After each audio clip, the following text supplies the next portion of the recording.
Hey, everybody. Welcome to the show. And today I get to hang out with my buddy, Brian Feister, who is a founder, CEO, and CTO. He wears a lot of hats of a company called Meet Near Me that is serving media. Uh, and just an all around great guy. Brian, welcome to the show. Thank you. Really appreciate the opportunity to be here with you today, Johnny. Thank you. We're going to have fun, man. We're going to have fun. So, the first thing I'm going to ask you as we kind of get to know you as a person, what's your passion? Yeah, so I think there's a couple different layers to that, and I would say, on one hand, just to answer, and I'll go into more detail, but just to start general, technology obviously is a passion of mine. I think solving puzzles has always been a passion of mine. You mentioned before you were talking to me about the other company I started, which was also about kind of problem solving or puzzle solving. But um, I think my LinkedIn bio it's kind of survived forever, and it's like it's still relevant. I feel like I'm looking at it, and it says technology is always changing, but amidst the flux, the art of working with people is timeless. I've had the privilege of not only working with fascinating technology, but more importantly, with amazing people, and I see that as the true and lasting value of my work. So I really love Yes. people. I love storytelling, and I love technology. So I think that's kind of the short version of, though the long version of the answer, probably.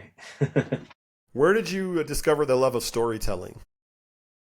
That's such a good question. I think the first story I so by the time I was in fifth grade, I had read The Hobbit.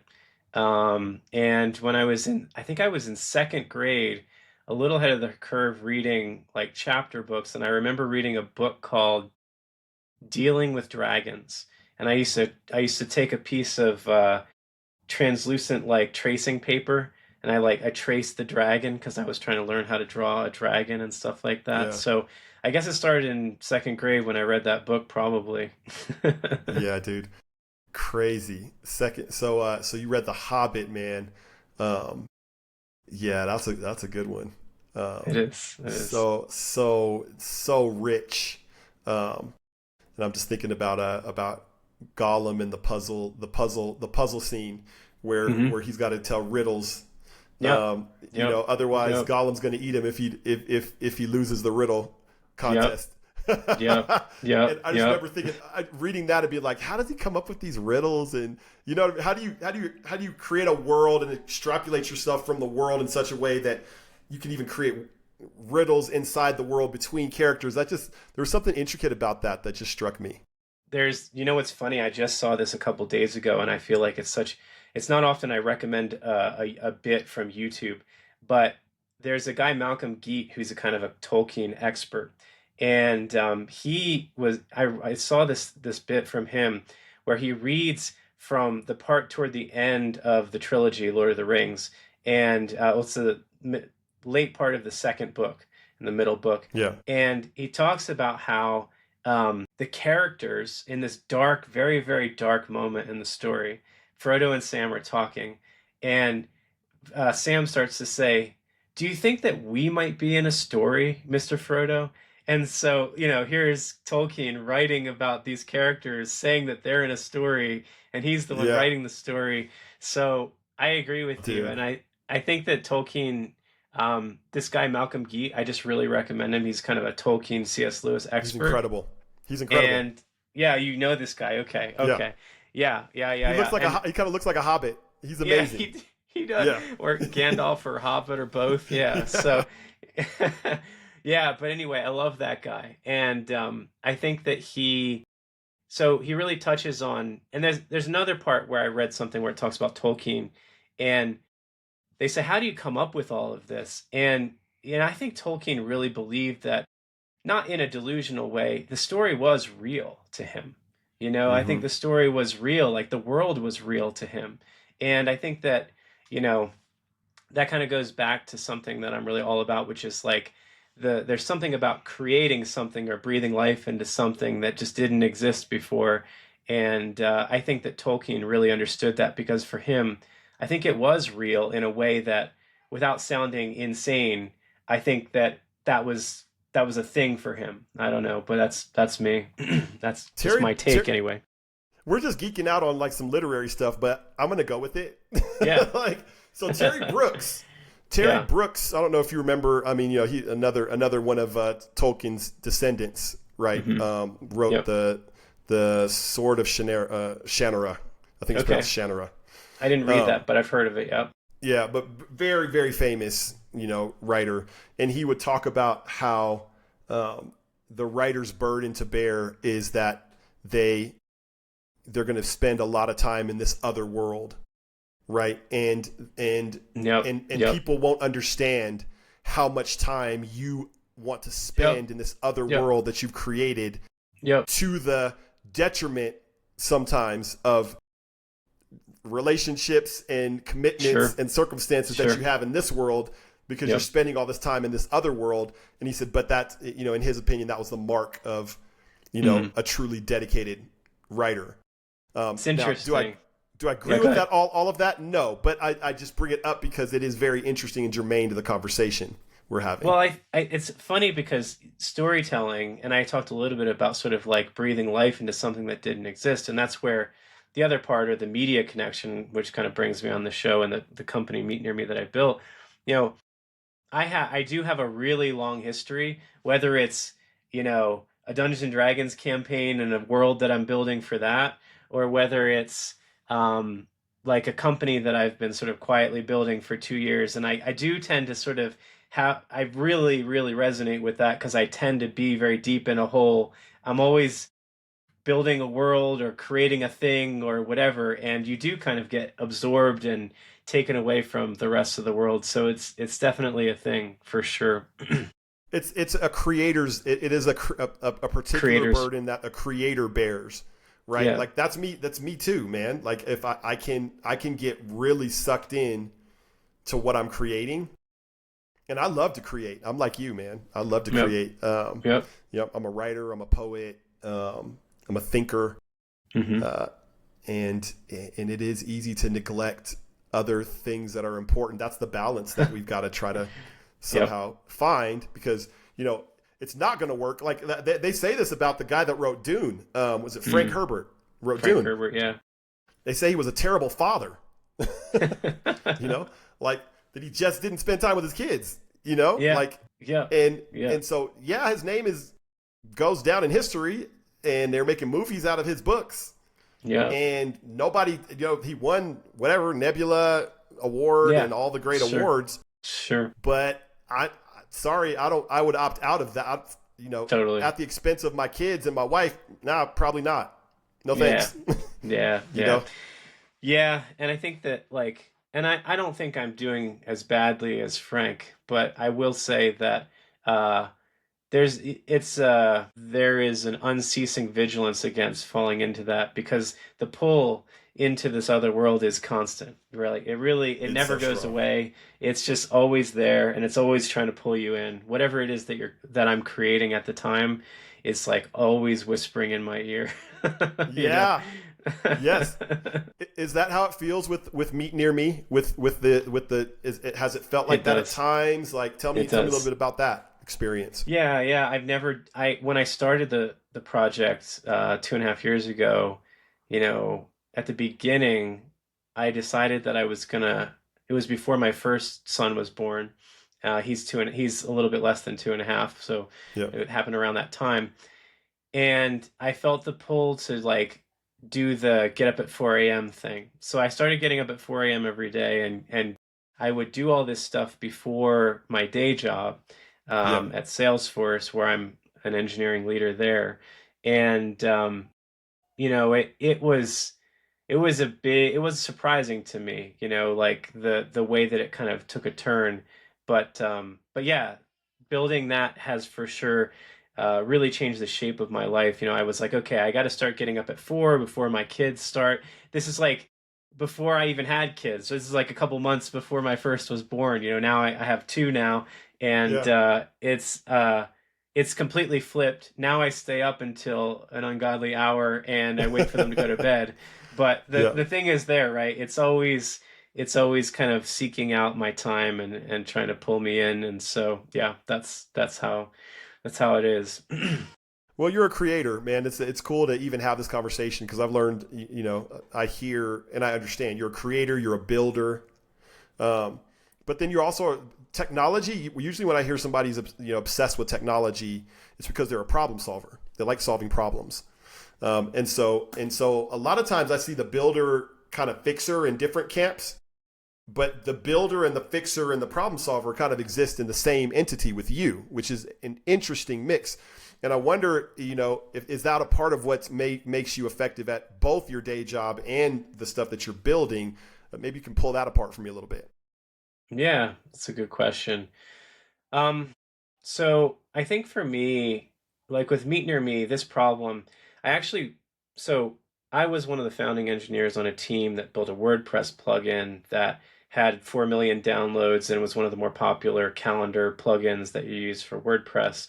So events was on my mind, and the reason I joined that company 15 years ago was because of this vision that I'm now finally putting into place, because they were trying to make it so that if WordPress is the most common platform, their thesis was, well, 70% of the entire internet is driven by WordPress. So if we make a WordPress plugin and then we get everybody to use it for their events, then we can aggregate the data upstream, which is good from a data normalization perspective because, hey, the data is in a certain format and you can, easily read that and stuff like that.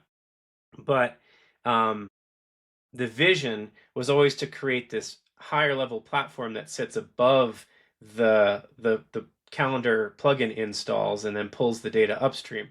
But like, if anybody who's ever worked on a WordPress plugin knows, you get inundated with customer requests and feature requests and all that. So the company never did the bigger thing that I had joined for. So, and Ah, I wasn't there for a really long time. I mean, like a year or something like that, and I moved on. But the problem never left me. And so when you talk about builder, problem solver, it's like this problem has been on my mind forever. If you take like thinking about media and you talk about like the music industry, for example, it's like we've democratized publishing so that anybody can make an album, but how do you find that artist that maybe is like exactly your vibe? Maybe they only have 1,000 followers, and there's millions of these people that have 1,000 followers. How you don't your whole life you couldn't get through these millions of artists or songs. It's like, so to me, the idea of curation as data kind of explodes in the 21st century, it's like curation I always felt like was going to become like the most important thing. And so I'm still interested in that problem also from a music perspective, but I felt like events and finding events was a good place that I wanted to start with this problem, and that's kind of where I'm at and where I have been. And you know, it's one rabbit trail in a large world of different data that you can kind of curate, but I could easily give my whole life to it, obviously, because just solving that one problem is so hard. yeah, So it's a that's big kind of problem. Yeah, it is. yep.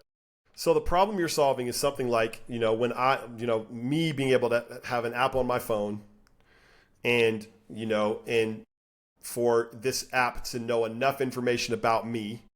I've got Yep. kids. I've got Yep. kids X ages. I've got Yep. these Yep. interests. I live in this particular neighborhood. Blah blah blah blah Yep. blah, and Yep. it's going to start accurately feeding me event opportunities that I'd be interested in because I have found this to be there's a very real problem as a dad.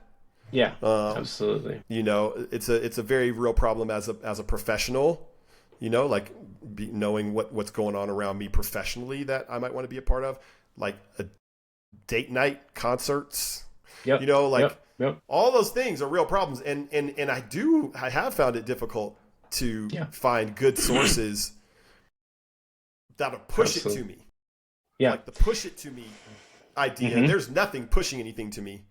I Yep. have to go and pull Yep. it, and I'm going to go and probably look at the Gazette here in town has the best, uh, best of list of, so if I'm thinking of taking my wife to a restaurant, okay, well, maybe let me look on the best of under that category and see if there's any restaurants. I have my Yep. ways that I hack the problem, but Yep. it's interesting to me that the Yeah. problem has not been solved yet. Yeah. Yeah.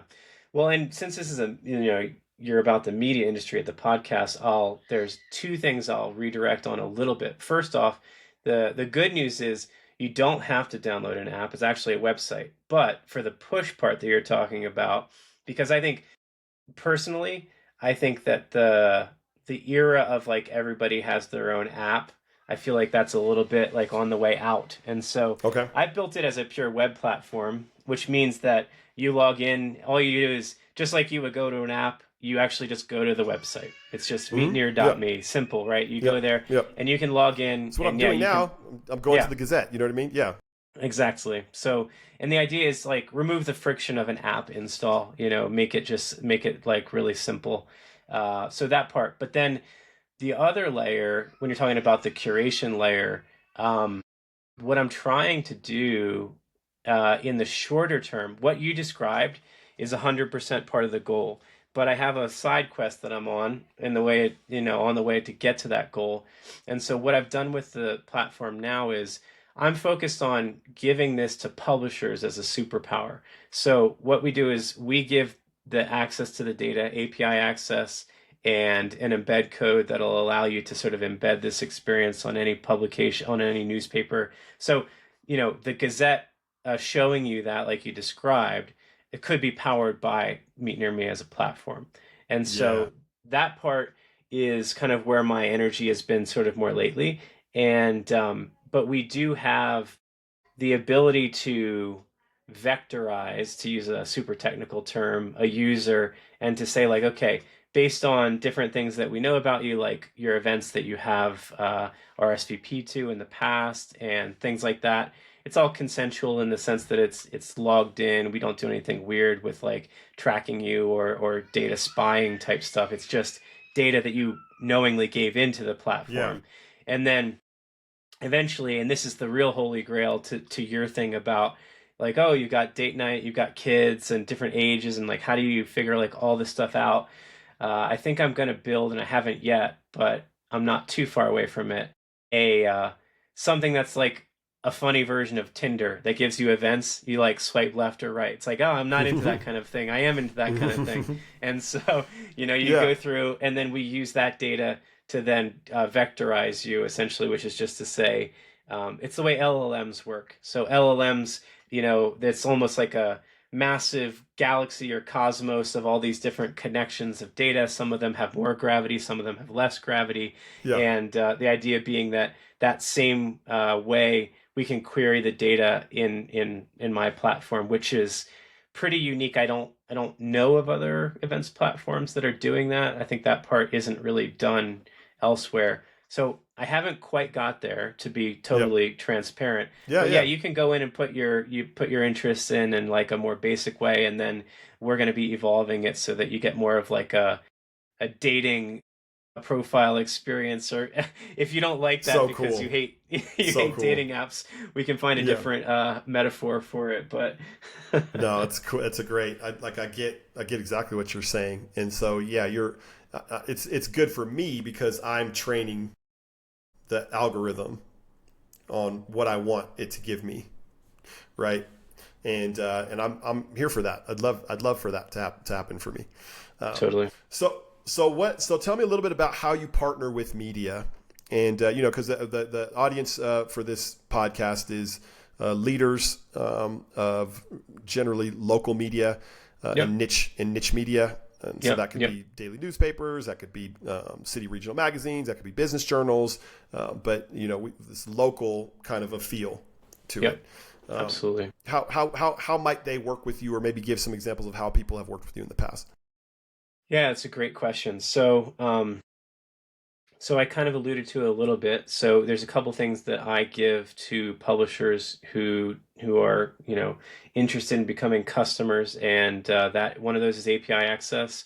And we've got data that's event data that is highly filterable, so you can get into your really specific region and you can define it at a really targeted way from a geography perspective.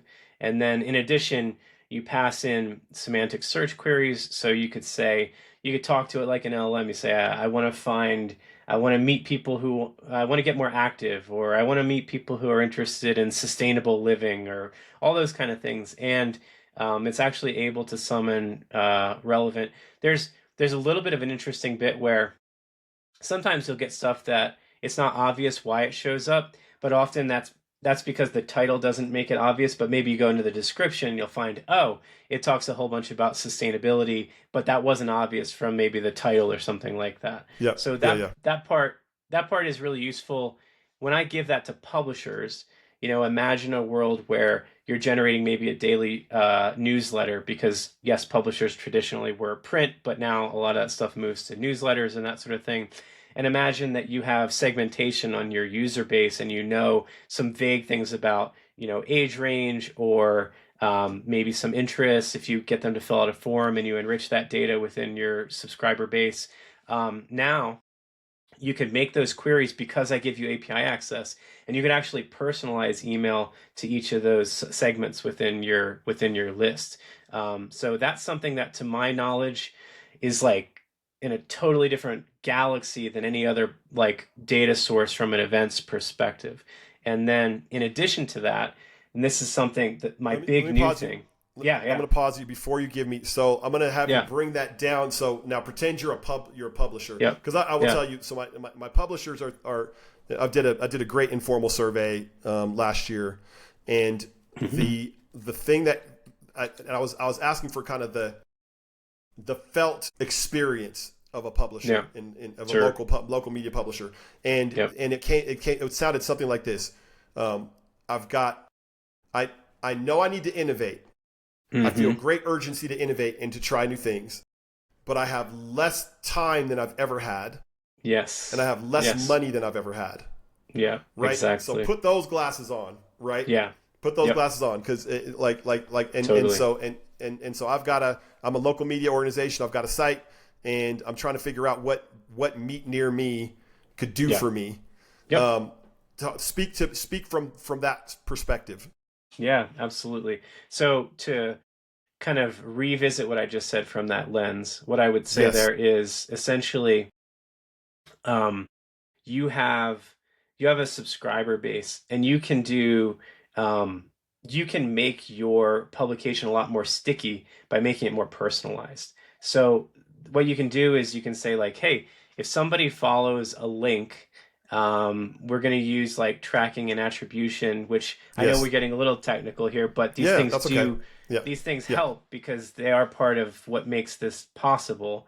And Mm-hmm. so using that, you can then put these people into segments, and then you can say like, oh, I know that you know I have an anonymous way of tracking emails that go to Johnny, and Johnny tends to react to these kinds of things, and then I can build out a way to say like, oh, put Johnny into the bucket for teenagers or whatever, like because he tends to be interested in those kind of things, and so then you can And create now, a are you saying loop. I'm already doing this? Are you saying I'm already doing this? Are you going to help me do this? Like, what's your? That's a good question. So the cool part here is that um, you can. I'm just trying to think how to explain this well. So I'm making it possible to do something that really kind of wasn't possible at all before. There's a little bit of setup here, and for publishers who are interested, you're lucky that I'm early enough that I have time that I can like maybe work on this with you a little bit. Yeah, yeah, That's probably a unique thing that hopefully if I'm more successful in the future, I'll have less time for the individual to sort of personally work on their setup or their configuration or whatever. But yes, yeah, I'm yes. happy to look at that with people and to sort of explain that if people want to reach out, I think it's super compelling. Yeah, I don't want to pretend that it's uh it's something that has a moderate size lift on the upfront, but then once it's in place, it kind of does its own thing, and it'll sort of self-perpetuate once you get it working. But when you talk about publishers thinking, okay, I've got smaller budget to work with, fewer hours to work with, it's like, okay, part of reversing that tide is growing the subscriber base.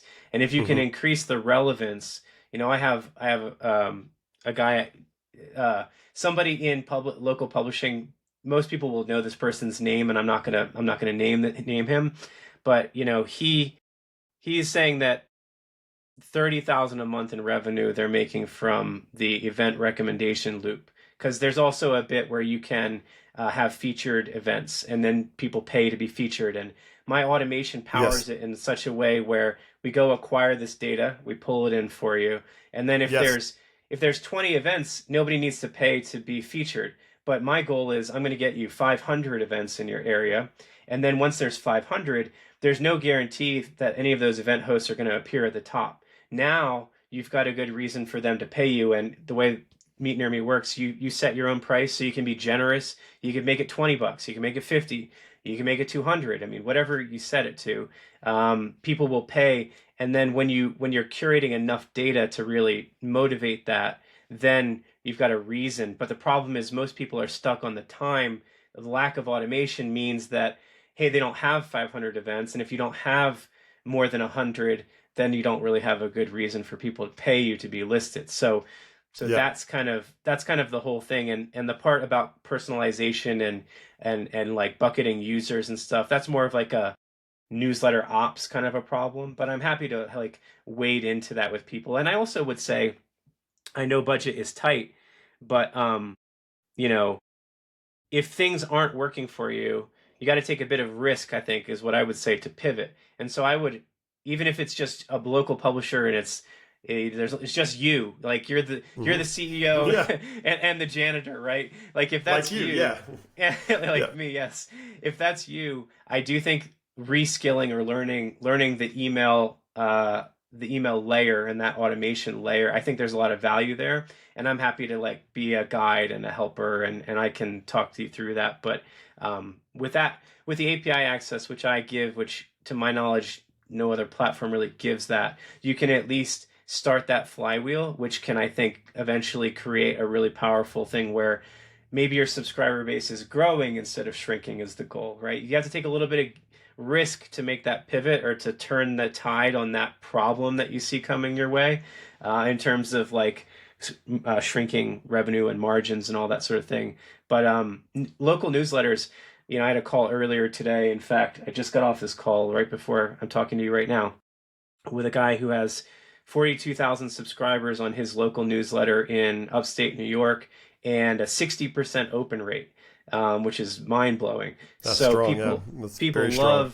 love his love his newsletter, and I think it's a good way to get, like you said, how do you get the push instead of the pull, right? How do you make it so that you're getting into the places, the channels where they are, which to me, it used to be there's a million apps, that's sort of going away. Now it's like email, text message. Is there anything else? I mean, like there's not a Yeah. lot, and so I Yeah. think getting into people's inbox is a really good way, just in general, to for folks in local media to think about how they can innovate. It's known that people are tired of checking a million websites, and that I built my whole platform on this basis. The idea that it started off with the simple idea, hey, I can only remember to check 3 websites. I know there's 50 in my area, like I live near Santa Fe, New Mexico, and it's like, Yeah. what if I could just automate it so that I don't have to go to 50 places, but I only have to go to one. And so Yes. if you want to Yes. be the provider of that data, pushing it into people's inbox, like I said, this guy I was talking to, he's making $30,000 a month on that, and events are his number one engagement target in the outgoing newsletter that he's doing. So Yeah, the best problem to solve is the one that you can solve from your guts because it's your problem that you feel. yeah, And yeah, so I love yeah. that about your story that you were like, I can't check 50 sites. I don't want to check 50 sites. Like what hat were you wearing when is this like you were looking for music events? Is this your dad looking for kids events? Like what was the hat you were wearing when you were feeling this problem? It was actually the hat of I moved into the area and I didn't know the area very well, and I was like trying to figure out like, okay, what are the good events? What are the not good? How do I find them? So I think between the fact that it's common for people to move in life in general, and the fact that like everybody travels. So imagine having access to this where, you're just going for a week, a business trip for a couple days, and I don't know about everybody else, but when I go on a business trip, I like to get a sense of the area, but Yep. there's a really strong crunch because you're only going to have that like 1 2 hour Yes. window, and it's like you got to make it count. And so it was that idea. And then the last thing I would say is working remote for like 20 years. It's like I see people virtually all the time. It's not the same as seeing people in the flesh. And my thought was, okay, what I really want to do is take those precious hours that I have to get out of the house because I spend all day on video calls and stuff like that. Yeah. Take that and really, really maximize it so that I can find the right thing for me at that time, if that makes sense. Because I know It that makes total sense. I Yeah. need to really squeeze that narrow window and say, like, okay, has to be at this exact time. Yeah. And it's a real problem because it's your life, right? It's your Yeah. time. It's your Yep. time, and time is so precious, man. It is. And I do think you're diagnosing even the way that the world is heading, right? Mhm. Is we're not heading to more organic, Right. Right. face to face, in Right. person, Right. community rich Yep. existences, right? Yep. Like we're heading more and more into digital, separation Yeah. Yep. Yep. and not being together. And so things like this that actually are pushing us back towards gathering together in person and being together, not And on I a think screen. Yep. And I think it's going to make a comeback. That's another part of the reason I did this is because I want to be part of that comeback. I think that if you look, you're already seeing people who are, younger folks, Gen Z, and that sort of, and younger who are trying to check out, who are trying to divorce their smartphones and stuff like that. And so the idea was, okay, cool. Like you don't have to have an app for this to work like the internet, unfortunately, there's like we're not getting rid of that. There's no way that we're going back to, we're not. It's not a full Luddite movement where we're going to take down the internet. And Yeah, so that's all you need is just a website that you can visit, and then from there you just show up in person. And I think that there's going to be a pushback. I think that as AI ramps up you're going to see like a whole new Luddite movement. And I say that yeah, in like a good way. yeah, A yeah. No, lot of it's people happening. say Luddite from a negative Yeah, perspective, but it's important to say that like in the Luddite movement, there was kind of capture of the market and people got paid very little money to work in poor conditions to because the factory was able to make these to weave these rugs and whatever looms that they had sort of turned into an assembly line kind of a situation, and that there were skilled people who were like, okay, you know, that's impacting their livelihood, and they were against it. And I think that like that's a reasonable position to take. And I think if we draw the comparison between the present day, right, it's like we are being pushed, I think Elon Musk said that he envisions a future where you don't really even own technology. You just kind of have a phone that's sort of like a portal into a like an AI generated world that's just kind of imagine it being like a maze, kind of like the Matrix, yeah, and yeah, you don't even own your own like device and I think that is the risk. And I know that people are afraid of where we're headed, but I also want to say that these things always correct themselves. yeah, And I think that that's part of what I'm trying to be a part of is that corrective movement that says like, hey, actually we do care about meeting face to face, and we care about community, and you know, every every venue in the world having their own website is actually just making it harder for me, and it's actually not serving me as a person who wants to find my people, you know. yeah, yeah. Finding my people. No, that's like as I'm listening to you, this part's uncovering maybe the more aspirational and visionary Sure.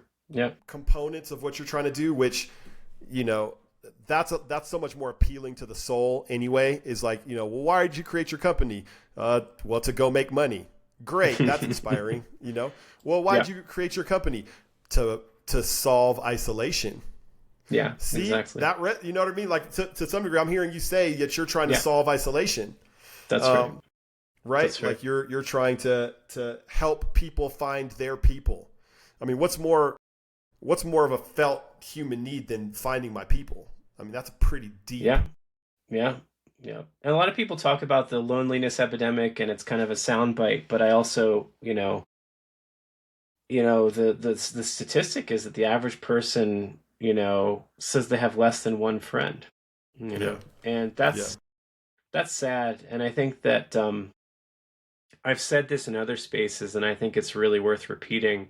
Um, I think that the internet promised us kind of like infinite potential in terms of connecting with people. It promised the ability to connect with somebody on the opposite side of the world, which I think is great in certain ways. But I also think that there's a problem with this that we never realized when we started with the internet in the 90s, which is that um, if you get too lost in that digital world because your expectation is a sort of perfect match, like let's say you're in a really, really niche and specific community that connects over some really, really specific interest, um, it ends up causing you to sort of atrophy on a social level because you don't realize, like, well, community is actually about more than just being the same, and I think that a lot Mm-hmm. of people think that community, I think the internet has caused people to think that community is about other people just being exactly like them. And I think that's part of why the average person thinks they have less than one friend, is because the standard has gone so high in terms of like, oh, I can find these really hyper specific communities that now it's like it's a snake eating its own tail. It's kind of Yeah. undoing itself, if that makes sense. It does make sense. It does. I'm seeing it happen. I think that's the danger. I think there are a lot of people out in the world who are doing work like you to combat that and to invite people back into community, back into situations where, yes, you can encounter both similarity and difference, right? Because both similarity and difference are what makes communities thrive. If it's just cookie cutters, that doesn't make for very, very much fun, or very, very much enjoyment or very much challenge, which humans need challenge, right? If we're going to grow, that's Exactly. part of how we grow in community is by being challenged, Yep. challenging other people, growing, Yep. changing the way that we think about things, not always thinking the same thing that we thought coming into it. Yep. Um, And those I are think all that's good. and I think you nailed it too I think challenge is such a good way of sort of framing that, because I do think if you when you look at this statistic, why does the average person think they have not even one friend? And I do think it's because of like a problem where people's expectation of friendship is not that they be challenged to grow. And I think that like I'm trying to create a space where you can discover all kinds of niche communities. You can go to karaoke night, you can go to like what abstract art discussion group or book reading, book club, whatever it is. We do need some, like you said, some amount of overlap. We need some amount of sameness or shared view or interest or focus. But then, when you go there, the surprise is you actually get to grow as a person because you thought that everybody was going to be the same. Turns out they're not, and you get to grow from that experience. And that to me, that's more important than money. You said like, why do you start a company to make money? It's like, to be honest, if my main goal was to make money, I probably would have started a different company if I'm being Sure. honest. Sure. Right. No, no. But you fall in love with. There's a book called "Fall in Love with the Problem." It's a cool, and it's a cool premise. Like you there's a unique problem that you care about that you get to Yep. solve. Yep. And if it's just like, well, let me solve the problem that makes me the most money. I'm not saying that you shouldn't solve a problem that has potential for you to make money, but it's hard to. You want to pick something that's a renewable resource within you, right? Like I won't get tired of trying to solve this problem. Like Totally. I care about this problem. I'm passionate about this problem, and it seems like you found yours. I mean, you spent 2.5 years, and more really, in the company that you're a part of prior. You spent a lot of years trying to Yeah. solve this problem.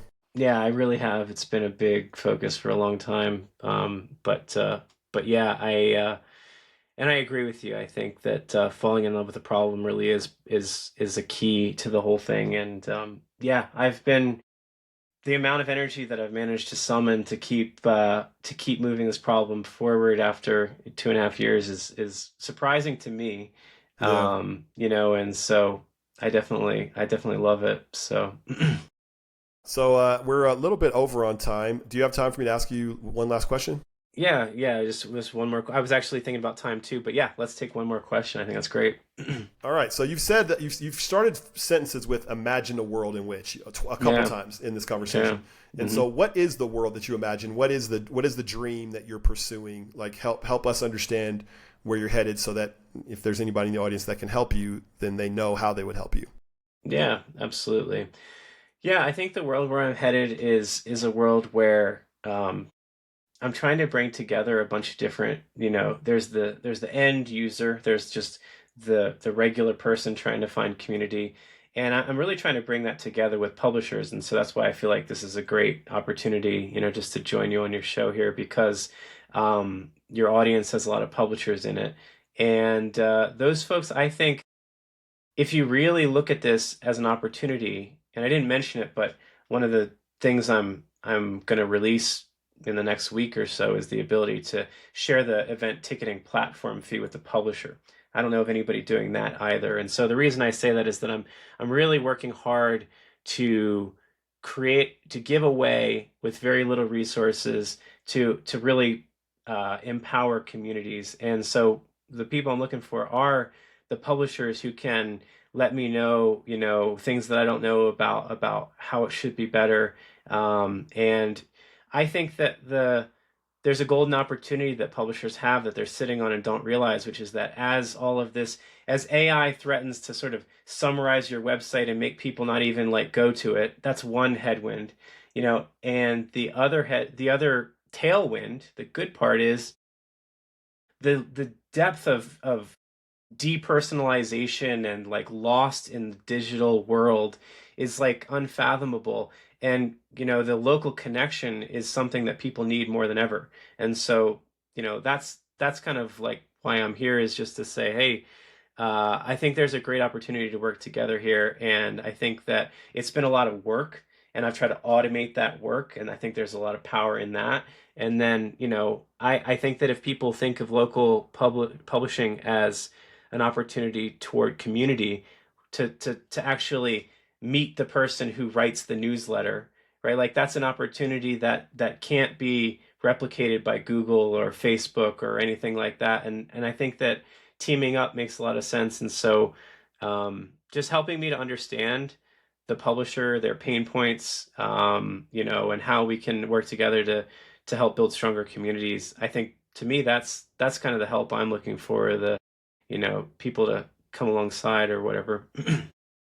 I love it, man. And so much of the point of these podcasts that I do, they're they're illustrating and they're executing a philosophy that I hold, which is that your greatest problem in any space, the greatest problem that you face, the solution's probably a person, Hmm. Yeah. right? Yep. The solution's probably a person. So what do I do with this with people of media? I bring people, Yep. right? Yep. I bring good people, extraordinary people, inspiring people that I've found that are solving a particular problem in a particular way, and I present them to each other, right? I present these people to each other.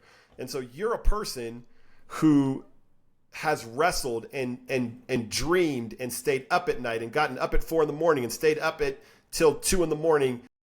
working a particular problem of community through Hmm. the particular lens of events, Yeah. Yeah. and and in imagining a world in which you can use technology to facilitate connection through access to events. Yep. Yep. And so people Absolutely. that are trying to solve that problem, need you. You would be Sure. a living, breathing Sure. catalyst for Yeah. change. Yep. Going just beyond the technology that you're providing. Like you as a person are a gift because you love this problem. Yep. I do. So for anybody who has this problem and you want to Yeah. talk to somebody who loves this problem, Yep. Brian Feister is your guy. Thank you. You know, um, Absolutely. because I do think there are people that will resonate with Yep. the passion Hmm. and the experience of what you've been through. So, um, Yeah, man. Brian, thanks Yeah. for hanging out today. Yeah, Johnny, I really appreciate it. It's been great, and I love I love your passion for people. That's why I wanted to join you on your show, and thank you for making time for me. I really appreciate it. And yes, uh, I am passionate about the problem, and I love that you've got a community of people around you who value and see that. So thank you to everybody for caring about it. Awesome, man. Thanks for anybody who was with us up to this time and you stay with us to the end. Thank you for hanging out, and I'll continue to bring you inspiring people who are in love with a particular problem and solve that problem very well, so that you can move forward. So we'll see you next time, and take it easy.